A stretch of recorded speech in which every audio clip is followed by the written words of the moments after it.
I lost my best friend after 50 years, not because we fought, not because we stopped caring, but because we kept telling ourselves there would be time. At 82, I know now how dangerous that belief is. There was one phone call I didn't answer. I thought nothing of it at the time. I think about it every day now. Most people think regret comes from big moments, arguments, betrayals, sudden endings. Mine didn't. It came quietly. That's the part people don't warn you about. Most days are quiet now.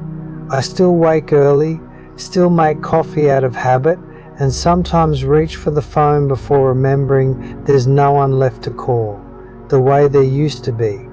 We met in our early 30s, same building, different departments. Nothing dramatic. We didn't become close right away. It happened slowly. Lunches that stretched longer than planned, conversations that felt easy, jokes that made sense only to us. He knew me in a way no one else ever did. Not just the good parts, the temper, the doubts, the things I kept hidden at home. And I knew his. We didn't fix each other. We didn't even try. We just understood. Years passed and life filled up. Careers, families, responsibilities that felt urgent and important at the time. We still talked, just less often. I told myself that was normal. That distance meant we were busy, not drifting. That's where I was wrong. We used to say we'd catch up someday. When things slowed down, when work eased, when the kids were grown. Someday felt responsible, sensible. It didn't feel like neglect. There were small moments I didn't notice while they were happening. Birthday calls postponed until the next day. Invitations declined because I was tired. Long gaps between conversations explained away with logic. He never complained. Or maybe he did, quietly. I assumed he understood. I assumed he knew I cared. The truth is, I kept choosing what felt necessary over what felt personal. Deadlines over conversations, being dependable over being present. And because nothing broke all at once, I thought nothing was breaking at all.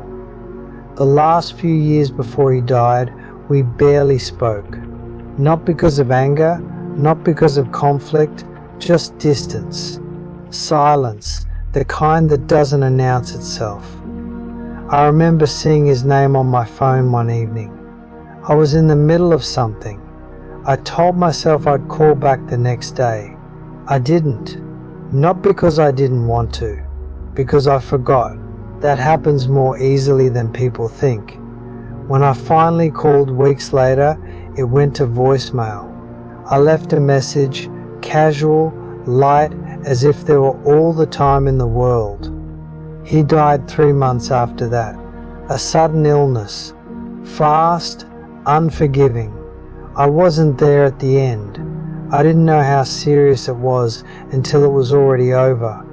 At the funeral, people spoke about him with warmth and familiarity. Some knew him deeply, some didn't.